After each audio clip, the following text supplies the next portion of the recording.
Bienvenidos a Ideas y Política. Soy Roberto Casanova. En esta presentación quiero hacer una comparación entre las principales doctrinas político-económicas contemporáneas. Antes de empezar, sin embargo, quisiera hacer dos advertencias. La primera es que hablar de doctrinas político-económicas implica una simplificación. No existe un solo liberalismo, no existe un solo socialismo, existe una familia de doctrinas liberales o una familia de doctrinas socialistas. Lo que he hecho para fines de esta presentación es construir un modelo teórico de cada una de estas familias, tratando de identificar el conjunto de componentes que le dan su identidad propia.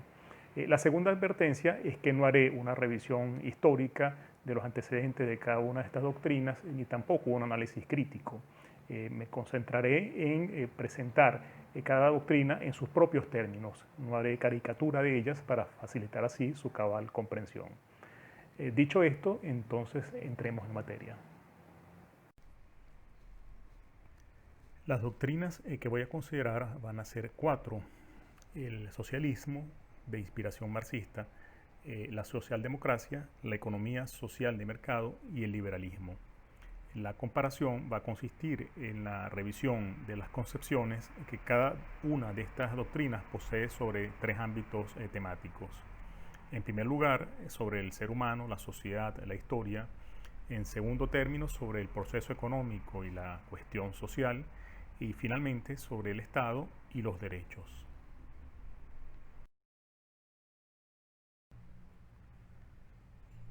La doctrina socialista de inspiración marxista, insisto, se basa en el llamado materialismo histórico. Este es considerado como una teoría científica de la historia. Más aún, quienes lo promovieron inicialmente lo calificaban como la única teoría verdaderamente científica de la historia. De acuerdo a esta perspectiva, los seres humanos, en lo que pudiéramos llamar el proceso social de producir, crearían ciertas relaciones económicas. Estas relaciones, aunque se manifiesten a través de las personas, serían necesarias, serían incluso independientes de la voluntad de dichas personas. En tal sentido, para usar una frase de Marx, no sería la conciencia del hombre la que determinaría su ser, sino que por el contrario sería su ser social, es decir, la posición que cada quien ocupa en la estructura económica de una sociedad, lo que determinaría su conciencia, sus valores, sus formas de pensar.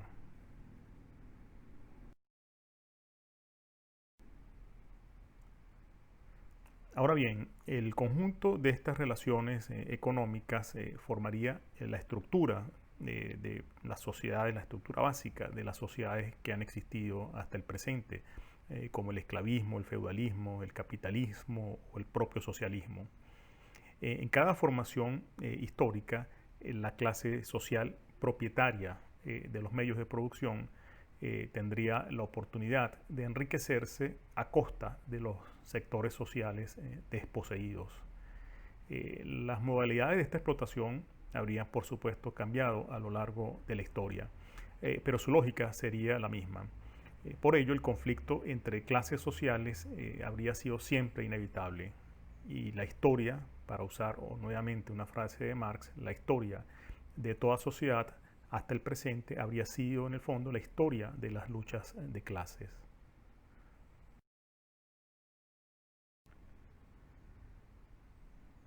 Cualquier dimensión de la vida social en toda época y lugar solo sería entonces comprensible a partir de ese conflicto clasista, conflicto abierto o latente. Quien negase esa verdad estaría sirviendo, sabiéndolo o no, a la clase dominante, interesada, por supuesto, en mantener oculta la realidad de la explotación, de la cual incluso muchas veces no sería consciente ella misma. Ocurriría entonces que las ideas dominantes en cualquier sociedad clasista también tendrían el sello de las clases sociales dominantes.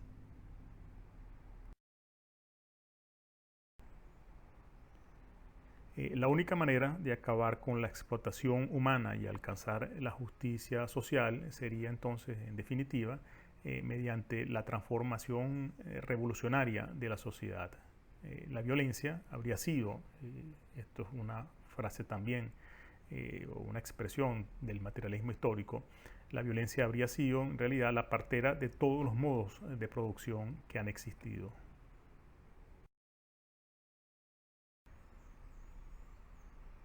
El proletariado y los sectores sociales desposeídos, dotados hoy de la concepción materialista de la historia, estarían en la posibilidad de crear una sociedad sin propiedad privada, es decir, una sociedad sin clases sociales. El socialismo sería la transición entre la sociedad capitalista actual y esa futura sociedad comunista. En esta sociedad, la comunista, cada quien daría a la sociedad su mejor esfuerzo en la producción social de bienes y servicios y recibiría a cambio lo necesario para satisfacer sus verdaderas necesidades.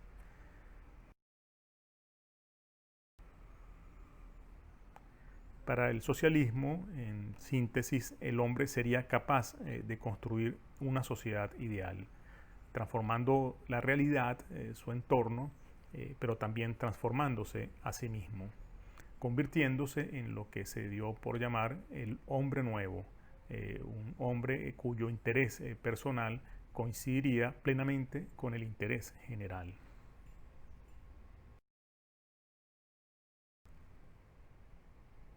Pasemos ahora a considerar al liberalismo.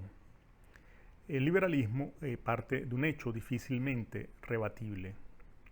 El libre albedrío es consustancial a la condición humana.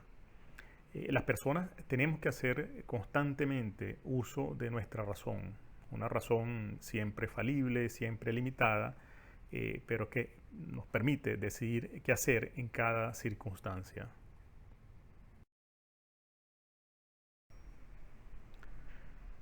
Sin embargo, del hecho de que los seres humanos tengamos libre albedrío, no se deduce automáticamente que éste deba ser respetado. El liberalismo asume entonces que el respeto a la libertad individual debe ser convertido en el principio político fundamental de una sociedad. Por libertad individual como principio político, el liberalismo entiende el estado en el que una persona no es coaccionada por nadie, en particular por el Estado, para que actúe en contra de su voluntad, a menos, por supuesto, que dicha persona intentase coaccionar a otra. Solo ese principio político expresado en derechos individuales, en instituciones, nos garantizaría que pudiésemos vivir vidas realmente humanas, vidas realmente creativas.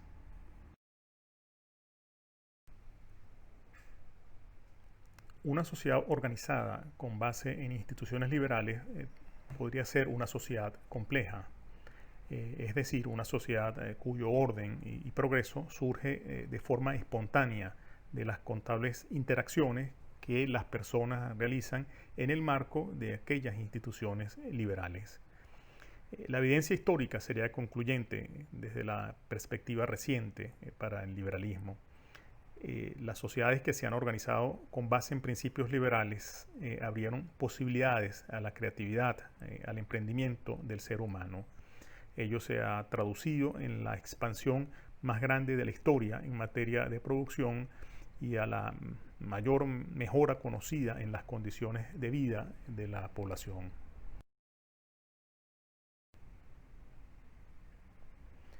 Ahora bien, varias de las instituciones liberales más importantes son productos civilizatorios cuya génesis se pierde en la historia. La propiedad privada es un buen ejemplo. Libertad y propiedad privada, debe destacarse, son para el liberalismo realmente inseparables. La libertad puede ser definida también como el estado en el cual los derechos de propiedad de una persona sobre sí mismo, sobre su cuerpo, sobre su legítima propiedad material, no son invadidos, no son agredidos. Este principio, que hoy forma parte de leyes y culturas en la mayoría de las sociedades, no fue creado por alguien en particular. Fue más bien una práctica social que se fue extendiendo y que permitió prosperar sin que fuese una estrategia deliberada de nadie en particular a aquellos grupos humanos que la adoptaron. Otra cosa es que con el tiempo, como sabemos, esa institución se haya formalizado en leyes, en constituciones.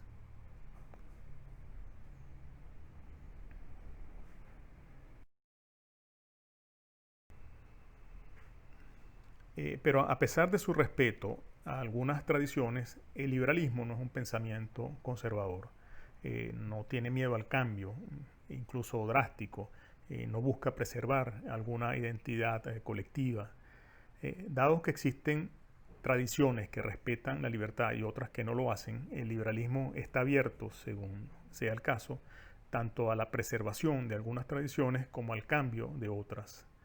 De todos modos, lo que sí cabe advertir es que el liberalismo, consciente de los límites de nuestro conocimiento, consciente de la falibilidad de nuestra razón, actúa siempre con precaución ante cambios radicales en normas y reglas que pueden haber perdurado durante largo tiempo y que en el fondo pueden representar soluciones culturales a problemas cuya cabal comprensión puede escapársenos.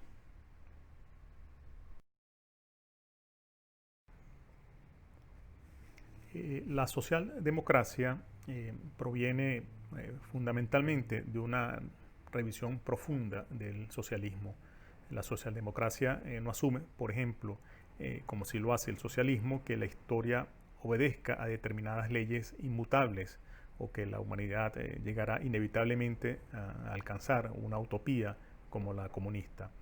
La socialdemocracia piensa, por el contrario, que el progreso humano, en beneficio sobre todo de los más débiles, es un proceso abierto. Más aún que lo importante no es proponerse una supuesta meta final, sino más bien ir avanzando mediante el inteligente aprovechamiento por parte de los sectores progresistas de las oportunidades históricas que se vayan presentando.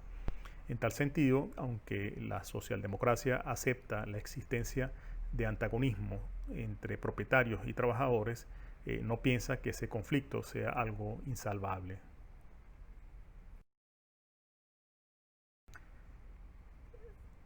Su confianza se basa en particular, como su nombre lo indica, en la democracia.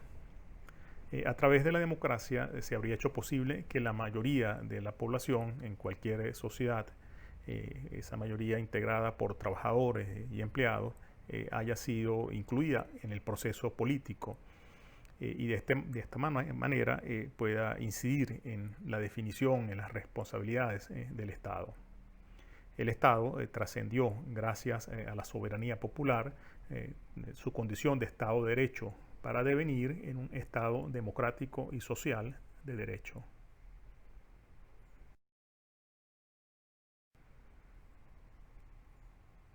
Para la socialdemocracia no es pues una fatalidad, algo inevitable, que el empobrecimiento de una parte de la sociedad sea la condición del progreso de la otra. El logro de la igualdad, la superación de la sociedad de clases, ideales del pensamiento socialista, podrían ir materializándose en forma progresiva mediante una reforma constante, permanente del orden social. No haría falta acudir entonces a la violencia revolucionaria para tal propósito. La violencia, de hecho, sería contraproducente.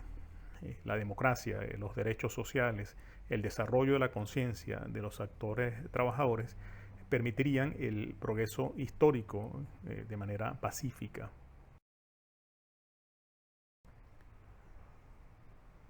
Todo ello sería factible sin causar perjuicios significativos a la iniciativa empresarial privada ni al funcionamiento de los mercados. De hecho, ha ocurrido que los trabajadores se han ido convirtiendo en accionistas de manera directa o a través de fondos mutuales, fondos de inversión de muchas empresas privadas. En este sentido, los intereses de los trabajadores son hoy en parte los mismos de los sectores capitalistas.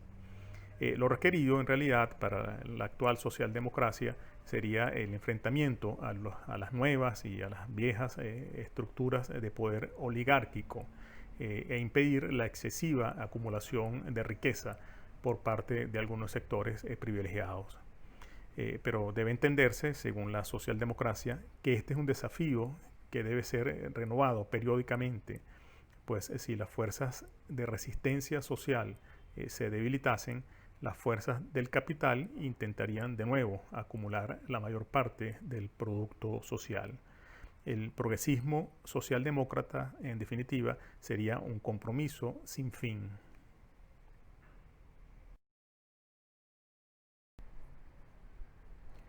La economía social de mercado es en buena medida la expresión práctica, la expresión aplicada de una doctrina político-económica poco conocida, el llamado ordoliberalismo. Quisiera referirme entonces a esta doctrina. El ordoliberalismo asume, como lo hace también el liberalismo, el respeto al libre desenvolvimiento de la personalidad. En consistencia con eso, enfatiza también la responsabilidad individual. Sin embargo, el ordoliberalismo va más allá, pues concibe el respeto a la libertad y la exigencia de la responsabilidad individual como expresiones de un principio más amplio, el respeto a la dignidad de las personas. Por eso plantea también la necesaria solidaridad ante quienes viven por causas no imputables a ellas en condiciones indignas. Al respecto, el ordoliberalismo se siente heredero de una larga tradición moral de Occidente, una tradición que es fundamentalmente cristiana.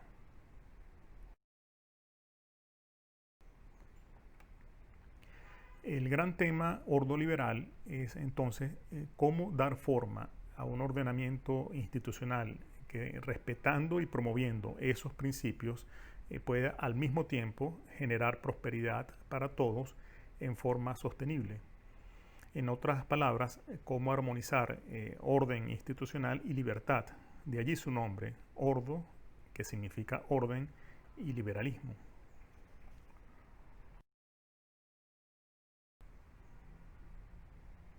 El ordoliberalismo plantea que ello solo es posible mediante reglas o instituciones que garanticen y promuevan un sistema de mercado en el cual exista realmente libertad de elegir y competencia.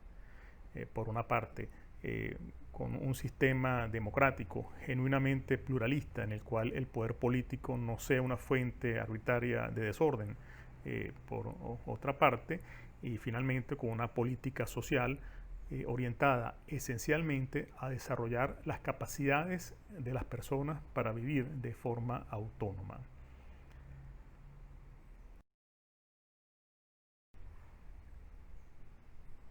Para el ordoliberalismo, las instituciones o reglas son quizás entonces su foco central. Estas tendrían algo de proceso espontáneo y evolutivo surgido de las acciones de las personas a lo largo de la historia, como lo plantea el liberalismo. Pero también estas instituciones, estas reglas, serían el resultado de una deliberada política en favor de la dignidad. Ello conecta, como veremos luego, con la problemática del poder y sobre todo con la problemática de la concentración del poder.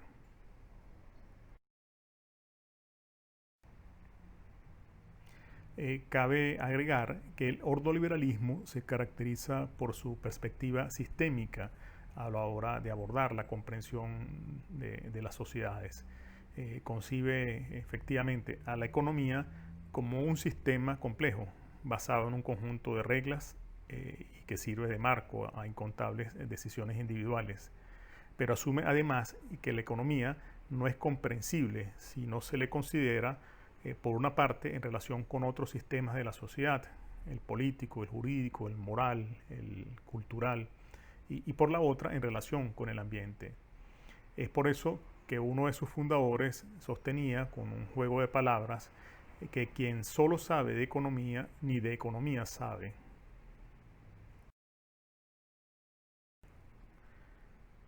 Es por eso que, por ejemplo, el ordoliberalismo plantea que una economía de mercado no funcionará igualmente bien en cualquier contexto social.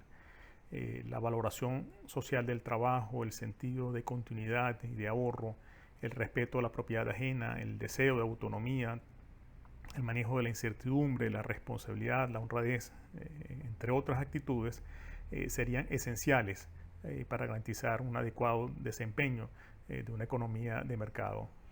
El mantenimiento y el desarrollo del civismo y del espíritu comunitario es entonces otra de las preocupaciones de la economía social de mercado, del ordoliberalismo. No es un asunto que simplemente relegue a otras esferas del pensamiento social y de la acción política.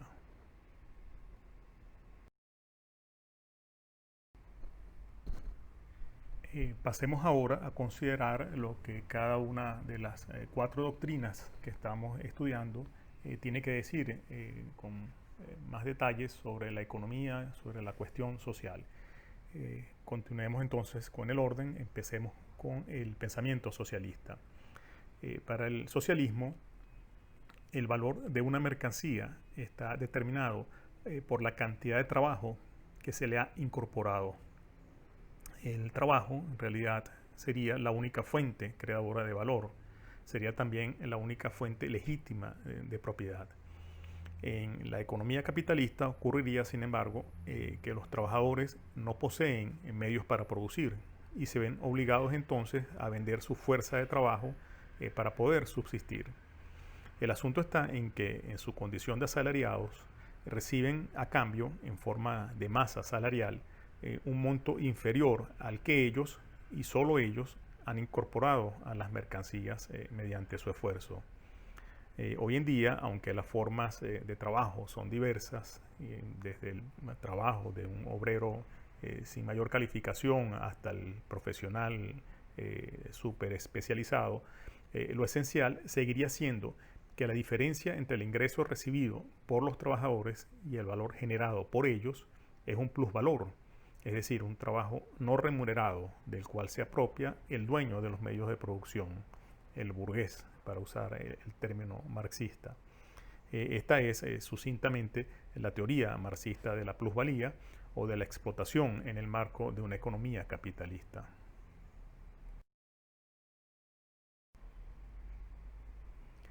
Si se aspira a acabar la explotación y lograr la justicia social, solo la clase trabajadora debería ser entonces colectivamente la propietaria de los medios de producción.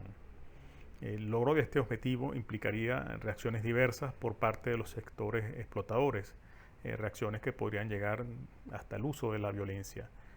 La legítima respuesta revolucionaria, según el pensamiento socialista de inspiración marxista, la legítima respuesta, digo, también debería ser igualmente violenta.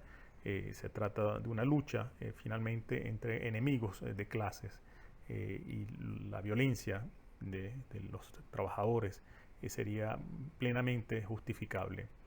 Esto es lo que, según el socialismo marxista, los pueblos deberían comprender. No habría nada que hiciese más daño a una revolución que la búsqueda de la reconciliación, la búsqueda de la paz, antes de que los objetivos revolucionarios hubiesen sido logrados.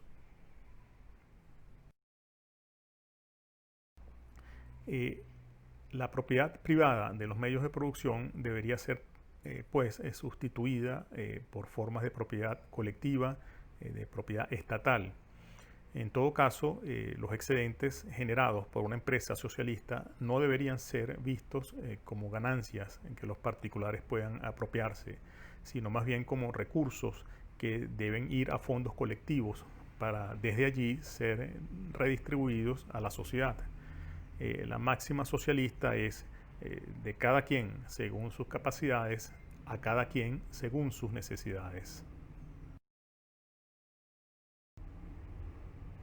De igual modo, el mercado, es decir, el sistema de precios, de salarios, de tasas de interés, debería ir desapareciendo o al menos ir subordinándose al nuevo orden socialista. Para el socialismo, bueno enfatizarlo, las interacciones entre personas que persiguen sus intereses particulares y que buscan satisfacer sus necesidades individuales generan diversas inequidades, ocasionan despilfarro de recursos y conducen irremediablemente a crisis periódicas.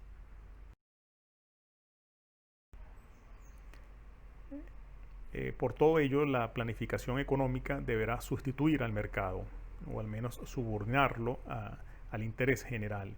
Esta planificación socialista debería estar orientada a la producción y distribución de bienes y servicios que satisfagan las verdaderas necesidades de las personas. Insisto, las verdaderas necesidades de las personas.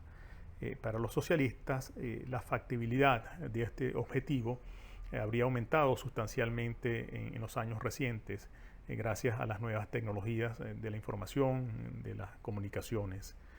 A estas tecnologías se agregan constantemente nuevas innovaciones en materia de biometría, de identificación facial, de geolocalización, para mencionar solo algunas. El socialismo, entonces, en definitiva, sería hoy tecnológicamente más viable de lo que fue en el siglo pasado.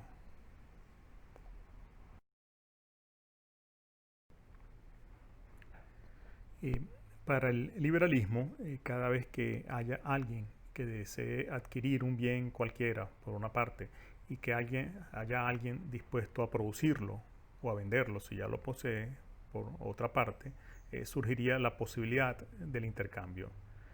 A través del intercambio, cada quien buscará pasar de una situación más favorable que aquella en la cual se halla, dando voluntariamente algo de lo que posee por tener a cambio algo que en ese momento valora más. Multiplíquese por millones esa dinámica y nos haríamos una idea de lo que el mercado supone a cada momento.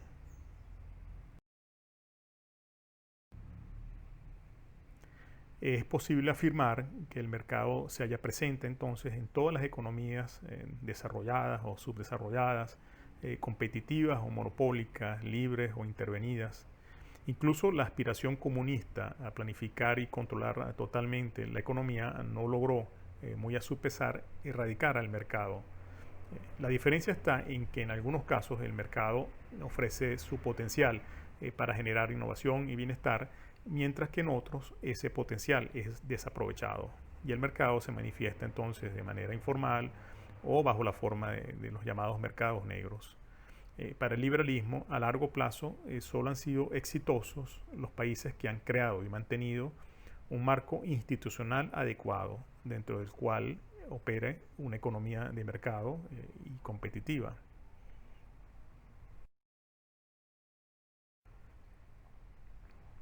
En esta dinámica hay que destacar el valor de cualquier producto o servicio dependerá en última instancia de lo que alguien esté dispuesto a pagar por él.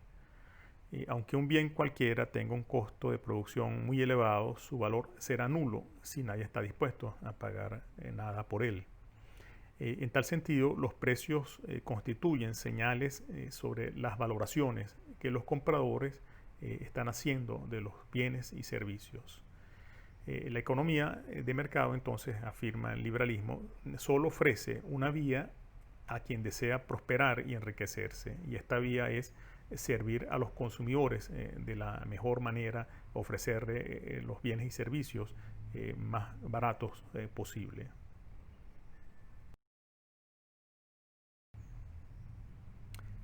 Tal vez lo más importante del proceso de competir en el mercado sea el descubrir, es decir, encontrar o prever información sobre el comportamiento actual o futuro de las demandas, de las preferencias de los compradores.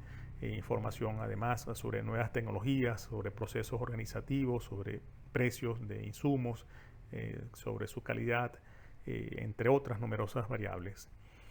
La función empresarial, que no es lo mismo, por cierto, que el llamado sector empresarial, la función empresarial la cumple cualquiera que ante el descubrimiento de una oportunidad de mercado se dedica a organizar, a coordinar los recursos productivos para crear bienes y servicios que satisfagan a los consumidores. La ganancia, entonces, es el ingreso obtenido por quien desempeña exitosamente esa función empresarial. Alguien que ha realizado un cálculo correcto, un cálculo acertado sobre el movimiento de los precios, tanto de productos como de insumos.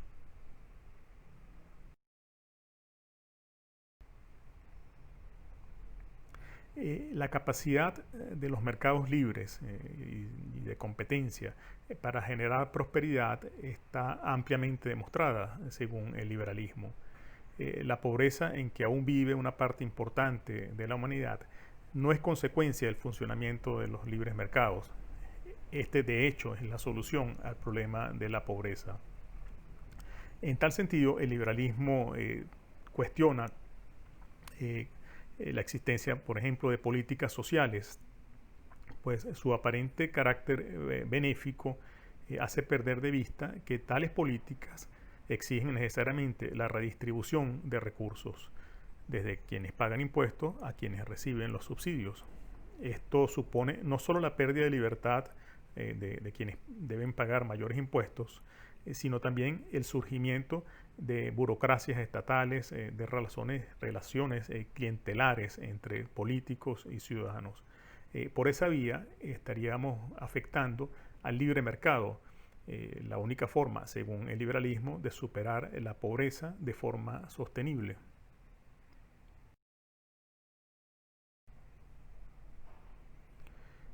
La minimización del Estado que promueve el liberalismo no significa, sin embargo, dejar al descampado a las personas. Por el contrario, lo que implicaría sería la liberación de recursos que hoy son apropiados por el Estado en forma de impuestos y que estarían disponibles ahora para ser usados por las personas. Usar estos recursos para decidir libremente a quién adquirir servicios de salud, de seguridad social o de educación. Estaríamos tan acostumbrados, según el liberalismo, a depender de las llamadas políticas sociales que se nos haría difícil ver cómo los servicios que esas políticas ofrecen hoy pudieran ser perfectamente prestados de mejor manera por proveedores privados sometidos a la disciplina de la competencia. Las personas entonces, en vez de pagar impuesto al Estado para que preste estos servicios, mantendría esos recursos para decidir libremente a quién adquirirlos. En ese esquema sería entonces el ciudadano, como usuario de tales servicios, quien se vería principalmente favorecido.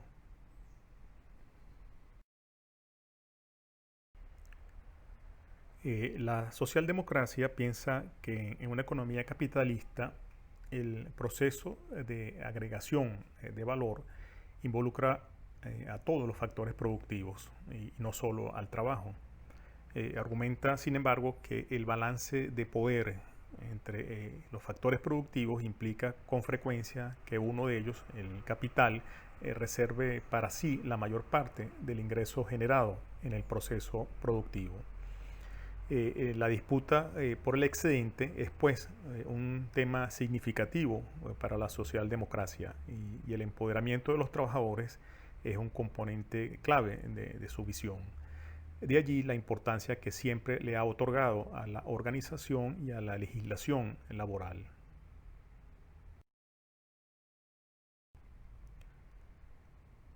Por otra parte, la socialdemocracia no confía plenamente en las fuerzas del mercado para lograr el crecimiento económico sin distorsiones.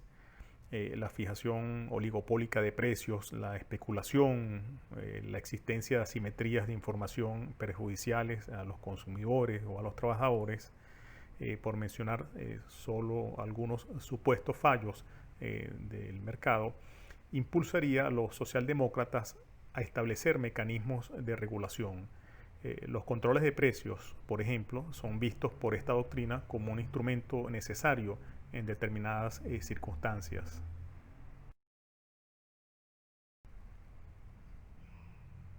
Por otra parte, los mercados tenderían también, según la socialdemocracia, a generar inestabilidad en materia de inversión, en materia de empleo. Esto sería inherente a su dinámica y podría ocasionar, de no enfrentarse decididamente, grandes costos sociales, políticos, económicos. Ello sería más importante aún ante eventos inesperados como la reciente pandemia. El Estado debería contar, pues, según la socialdemocracia, con políticas fiscales y monetarias orientadas a regular la actividad económica. Los déficits fiscales y el endeudamiento público tan criticados por las doctrinas liberales, no deberían ser obstáculos para evitar las crisis económicas y las elevadas tasas de desempleo que éstas pueden conllevar.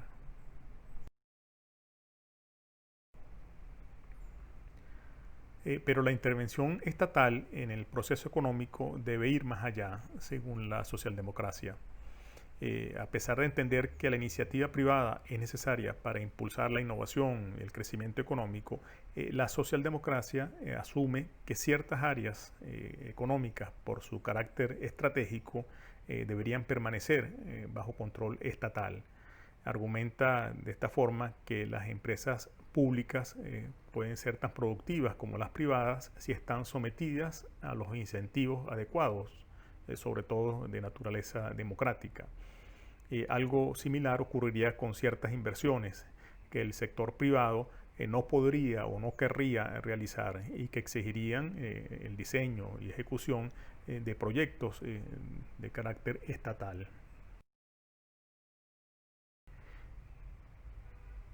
La socialdemocracia afirma, por otra parte, que la pobreza y la desigualdad no son problemas que una economía de mercado, por más competitiva que sea, resolverá por sí sola. La acumulación de riqueza, de hecho, puede generar dinámicas autorreforzadas o autorreforzadoras. La riqueza de un sector le ofrecería mejores oportunidades de todo tipo, dejando al margen del desarrollo a amplios sectores que no tienen acceso a esas oportunidades.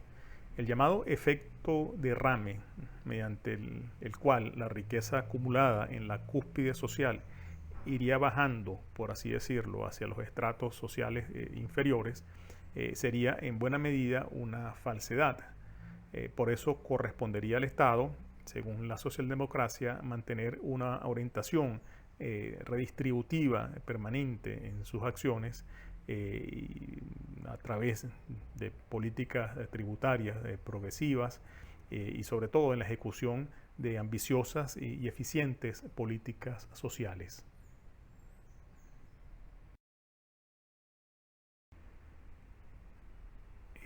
Para el ordoliberalismo, solo una economía de mercado es realmente compatible con la libertad de las personas y permitiría, por tanto, el despliegue de su capacidad creadora, de su espíritu emprendedor. Pero no es cualquier economía de mercado de la que habla el ordoliberalismo. Se trata específicamente de una economía en la que exista la mayor competencia posible entre los agentes económicos, o lo que es igual, en la que no existan monopolios u oligopolios. En un mercado como ese, la única forma de progresar para el empresario es produciendo y haciendo cosas que los demás, que los consumidores, consideren valiosas.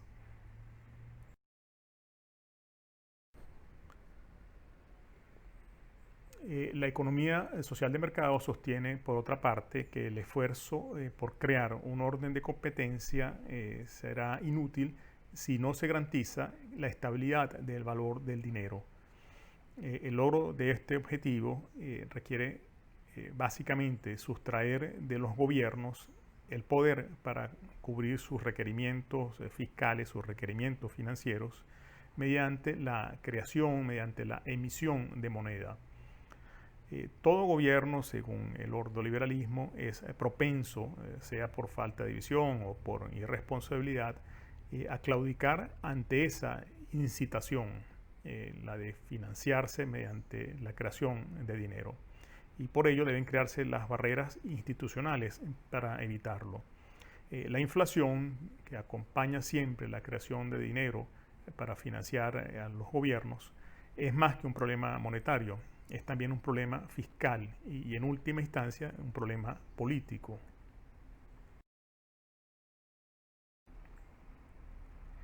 La economía social de mercado sostiene también que la dinámica de un mercado competitivo puede dejar al margen a numerosos grupos sociales. En tal sentido, sostiene que las personas son pobres no porque sean explotadas, sino porque no están incluidas en la dinámica de generación de riqueza. ¿Cómo puede lograrse entonces la superación de la pobreza? Se pregunta el ordoliberalismo. Expresado en forma concisa, ayudando a las personas a desarrollar sus capacidades productivas y promoviendo oportunidades para que puedan ejercerlas de acuerdo con sus planes particulares. Pero según la economía social de mercado, todo esto debe hacerse de tal manera que en sintonía con el principio de apoyo subsidiario, las personas desarrollen y mantengan capacidades productivas que les permitan responsabilizarse de sus vidas.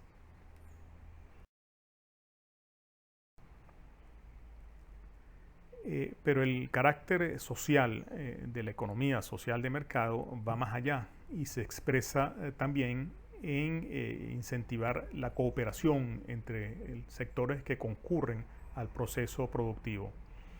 El objetivo último es que empleadores y trabajadores se comporten como contrapartes sociales para disfrutar conjuntamente del progreso de la productividad. Esta orientación permite abordar en forma adecuada asuntos como la política laboral, la negociación colectiva, la cogestión empresarial, la participación accionaria de los trabajadores, entre otros.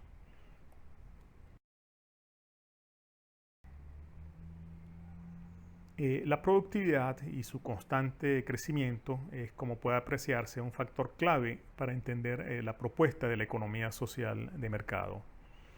Solo una economía competitiva, solo la competencia, impulsa a las empresas a ser cada vez más productivas, disminuyendo sus costos, disminuyendo sus precios relativos.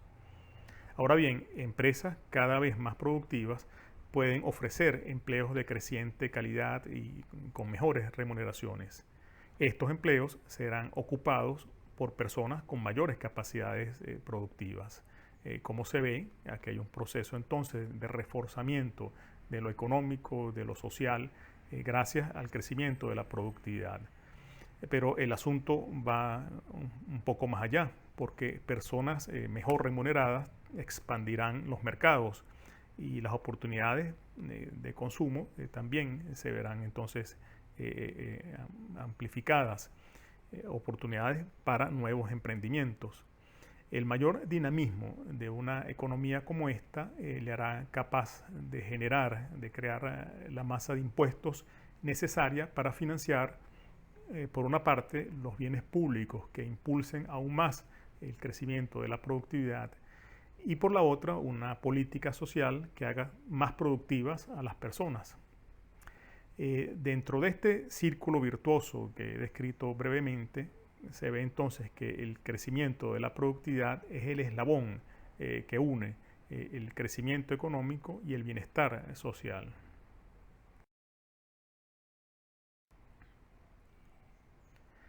El énfasis que se coloca en la productividad puede conducir, por supuesto, a lo que pudiéramos llamar el productivismo, desconociéndose los efectos desfavorables del crecimiento de la economía sobre otras dimensiones de la vida social y, sobre todo, sobre el entorno natural. Los aspectos ecológicos en particular han sido ampliamente considerados por la economía social de mercado. De hecho, en algunas ocasiones se le califica como economía social y ecológica de mercado. Frente a la crisis ambiental que hoy vivimos, el ordoliberalismo plantea la necesaria participación del Estado, de las empresas privadas, de la sociedad civil en general. Argumenta que la relación armónica entre mercados y los ecosistemas es perfectamente posible si se crean los marcos institucionales adecuados, marcos respetuosos de los principios propios del ordoliberalismo, pero consistente también con principios como el de la sustentabilidad. De cualquier modo, también plantea el ordoliberalismo que la solución del problema ambiental va más allá de arreglos institucionales, de políticas públicas, y que exige necesariamente el desarrollo de una mayor conciencia ecológica en la ciudadanía.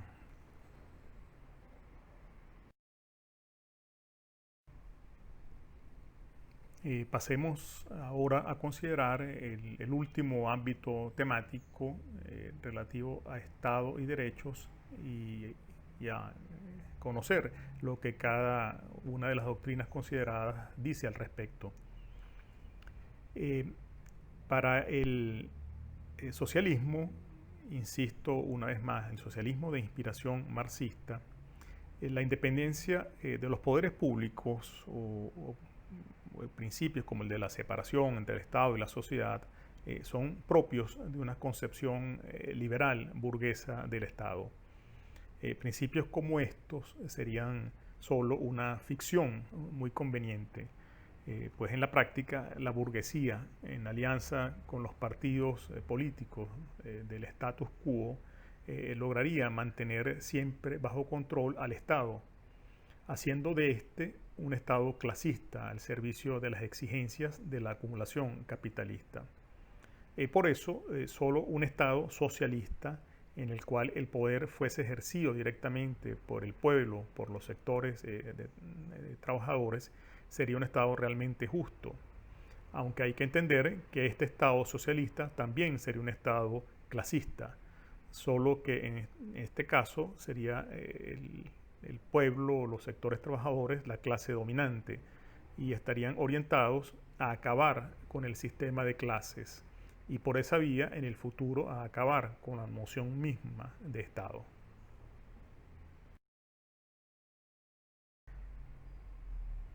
La estrategia socialista implicaría, entre otras transformaciones, la sustitución progresiva del llamado estado del bienestar por un estado comunal o popular. Para ello, el régimen revolucionario promovería que distintas expresiones organizativas del poder popular, consejos de trabajadores, asumiesen funciones y competencias públicas. Un Estado comunal, el pueblo organizado se convierte, en definitiva, en parte del Estado.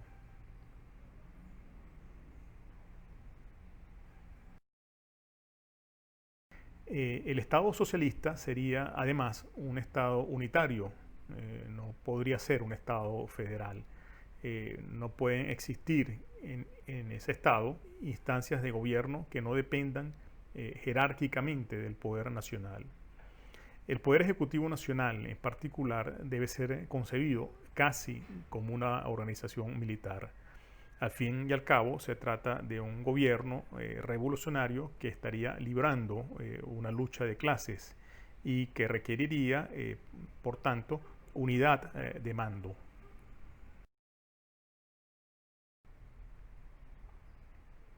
La democracia es la vía pacífica para avanzar en los cambios revolucionarios, pero debe entenderse al mismo tiempo que la conciliación entre clases sociales es imposible.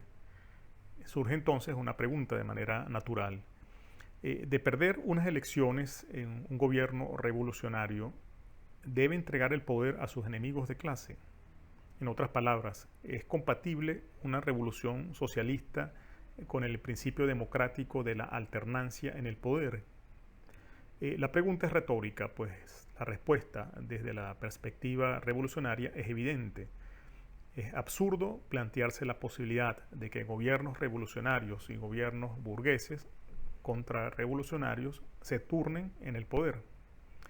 Por ello, si la vanguardia revolucionaria accediese por la vía electoral al poder, la revolución socialista no debe caer en el chantaje de la democracia representativa, de la democracia liberal. En su camino hacia la construcción de un Estado popular, debe evitarse de cualquier manera el retorno de la burguesía al poder. Dicho en breve, una revolución socialista en el poder no puede perder elecciones. Una revolución socialista es una transformación radical del orden capitalista e implica desplazar definitivamente a la clase burguesa para que la clase proletaria, para que los sectores populares accedan al poder y den forma al nuevo orden socialista.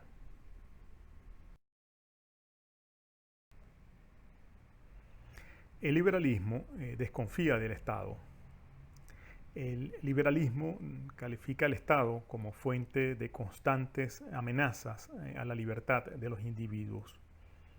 El estado ideal sería un estado mínimo, un estado dedicado solo a garantizar la seguridad, la defensa, la justicia, sin las cuales la libertad no sería posible en la práctica. Cualquier otra actividad estatal constituiría una intromisión inadmisible en la vida de las personas y no debería olvidarse además que el cobro de impuestos ante un Estado que va más allá del Estado mínimo es un acto de violación de los derechos de propiedad. Es la manera en que el Estado se queda con parte del ingreso y de la riqueza de los ciudadanos.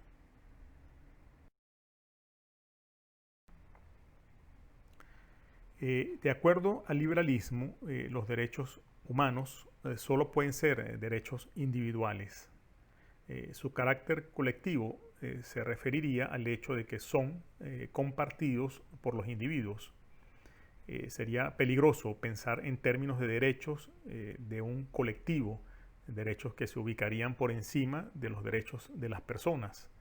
Al hacerlo, desde luego, podemos terminar justificando con el discurso de los derechos humanos la violación de derechos individuales. El derecho a la cultura, por ejemplo, es el derecho de una persona, de un individuo, a ser parte de la cultura que decida. No es el derecho de un ente abstracto llamado cultura a que se le respete. El liberalismo no niega, por supuesto, en modo alguno, que los individuos no puedan crear o no se sumen de manera voluntaria en ejercicio de su libertad a iniciativas colectivas. Solo afirma que tales individuos deben ser libres también para abandonar, para salir de cualquier grupo al que perteneciesen.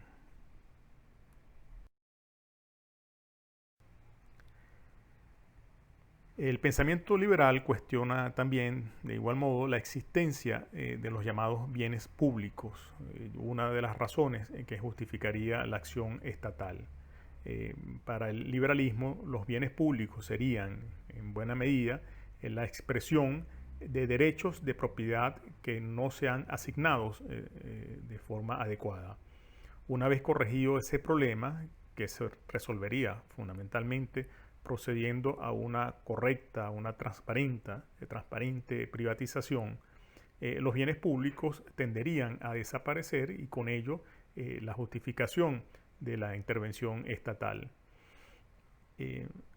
A ello también contribuirían, como la historia sugiere, eventualmente futuras innovaciones tecnológicas.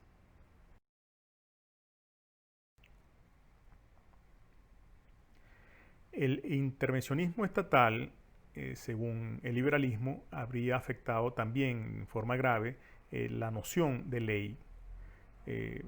Una ley, para merecer ser llamada así, tiene que ser general, es decir, tiene que ser aplicable a todos por igual. También tiene que ser abstracta. Una ley no puede pretender lograr objetivos concretos, solo debe ser un marco referencial para la acción individual. Pero ha ocurrido en la mayoría de los países que ha surgido una legislación espuria, un conjunto de reglamentos y disposiciones básicamente de carácter administrativo que se presentan como leyes sin serlo realmente. Serían en la práctica mecanismos estatales para favorecer a ciertos grupos o sectores en perjuicio del resto de la sociedad. El liberalismo es también defensor de la democracia. Los liberales comparten los principios de representación política y de transmisión pacífica mediante elecciones libres del ejercicio del poder público. Afirman además que los regímenes autoritarios no solo violan libertades individuales, sino que son fuente constante de discrecionalidad, de privilegios. Pero el liberalismo y la democracia sí mantienen, sin embargo, una relación problemática sobre un tema esencial. En efecto, una democracia que asuma que la soberanía popular no debe tener límites metapolíticos o más precisamente límites éticos, puede conllevar a la aprobación por parte de una mayoría circunstancial de leyes e incluso constituciones que quebranten derechos individuales. El liberalismo no tiene realmente problemas con quien resulte electo en elecciones libres. Su gran preocupación se refiere a los límites que debe respetar quien gobierne.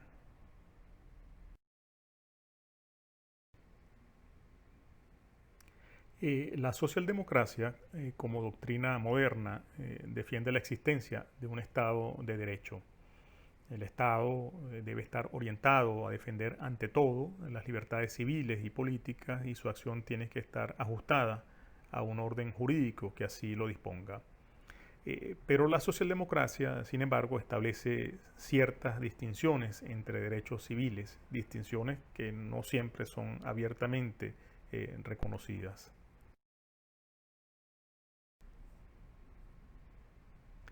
En efecto, los derechos de propiedad en particular, según la socialdemocracia, no deberían ser vistos como derechos absolutos y por el contrario deberían cumplir una función social, subordinándose a otros derechos de mayor jerarquía. Estas ideas socialdemócratas son, desde luego, expresión de una visión cautelosa de la función empresarial privada y de los mercados. Ello se hace más claro cuando se analiza la importancia de los otros tipos de derechos que la socialdemocracia promueve activamente, los derechos sociales y económicos.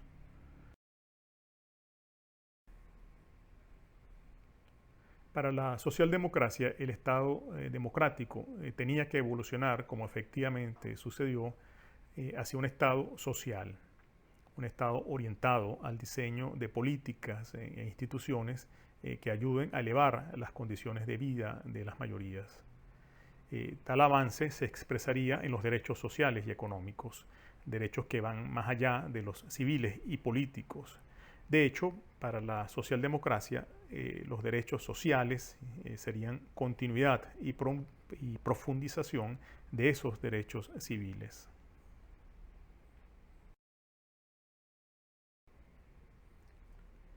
Subyace aquí la idea según la cual la libertad, para ser real y no solo nominal, requiere que las personas cuenten con ciertas capacidades, con ciertas oportunidades para poder ejercerla. En tal sentido, la socialdemocracia afirma ser también genuina continuadora del liberalismo, aunque de un liberalismo progresista.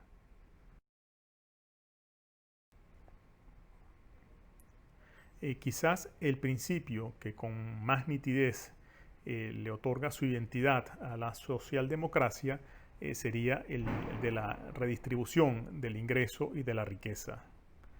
Mediante la participación en el proceso político, los desposeídos, los sectores populares y trabajadores habrían logrado, no sin esfuerzo, alcanzar mayores porciones del producto social. La intervención estatal en los mercados, las políticas tributarias progresivas y sobre todo una eficiente inversión social serían logros irrenunciables para las mayorías populares trabajadoras. Esto sería algo que debería preservarse a toda costa si se desea mantener la paz social.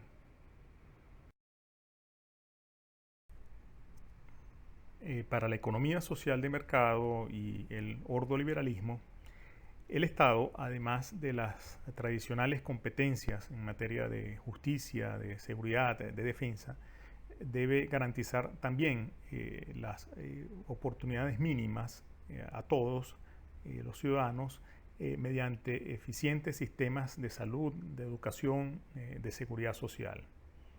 El ordoliberalismo acepta también que el Estado es imprescindible para el financiamiento en la provisión de ciertos bienes públicos, para la potenciación de la innovación, para la creación de nuevas infraestructuras, sobre todo en la sociedad del conocimiento, o para el cuidado de los intereses de las generaciones futuras.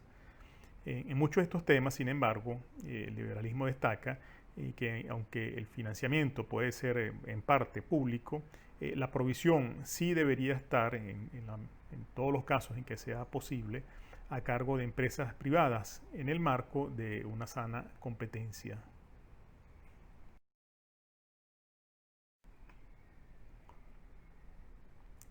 Ahora bien, en el cumplimiento de tales tareas, de tales responsabilidades, el Estado debe tener límites.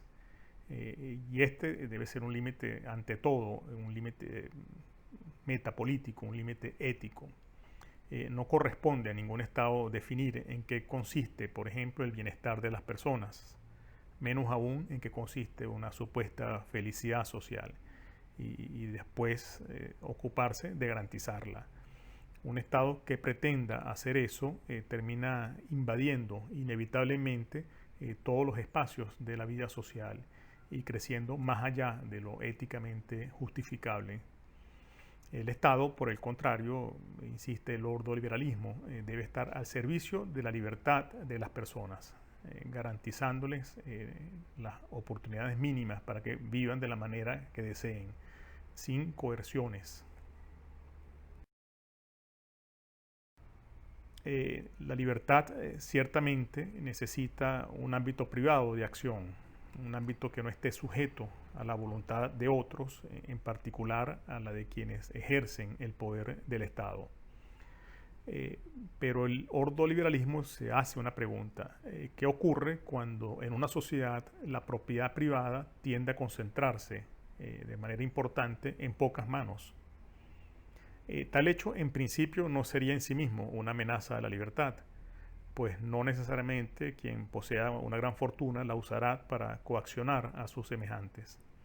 Pero sí es cierto que una empresa grande tiene mayores posibilidades que una empresa mediana o una pequeña para crear barreras a la entrada de sus competidores al mercado en el que se desenvuelve, y por esa vía lograr una condición monopólica.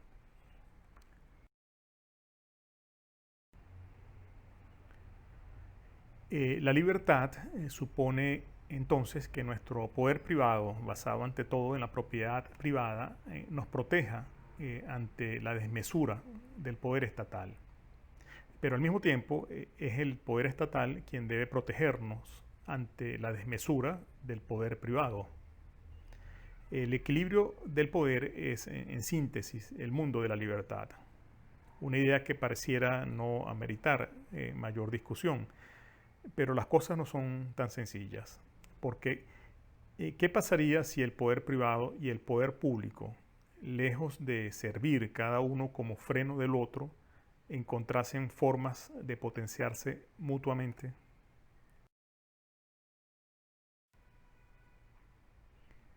Uno de los temas centrales del ordoliberalismo y de la economía social de mercado es la llamada captura de renta, es decir, la influencia de grupos o sectores en decisiones estatales en la búsqueda de beneficios propios en perjuicio del resto de la sociedad. El ordoliberalismo presta especial atención entonces a cómo lograr que instituciones políticas y económicas no sucumban ante la presión de grupos de interés diversos, empresariales, laborales, sociales, religiosos, etc., no sucumban ante la presión de tales grupos y sirvan genuinamente a la ampliación de las posibilidades de acción de los ciudadanos.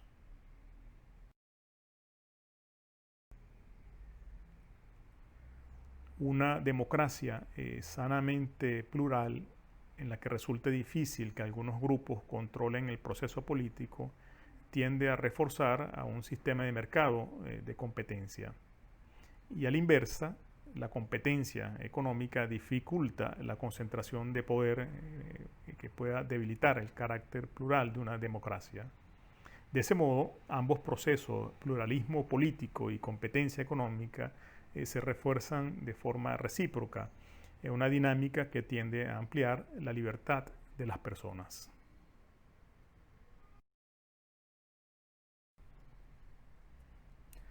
Llegamos pues al final de esta presentación, en la cual he pretendido hacer una comparación entre algunas de las principales doctrinas político-económicas contemporáneas. Quiero terminar insistiendo en un punto. Lo presentado son modelos de cada una de estas familias doctrinarias. Son solo instrumentos conceptuales útiles, espero, para ordenar el debate en esta materia. Pero también quisiera agregar ahora que estos modelos como tales no reflejan ni pueden reflejar la dinámica de una sociedad específica. Es importante que en la investigación empírica, en la investigación histórica, evitemos cualquier intento por encasillar la realidad dentro de un modelo. Los modelos son también en esta materia solo herramientas teóricas que nos pueden servir para formular conjeturas, para formular hipótesis.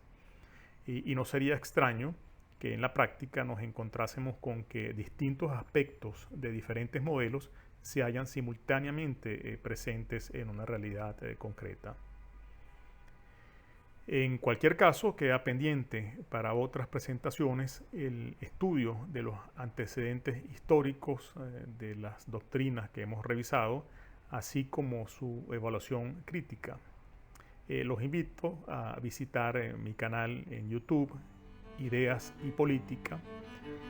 Agradezco mucho la atención prestada y espero sus comentarios.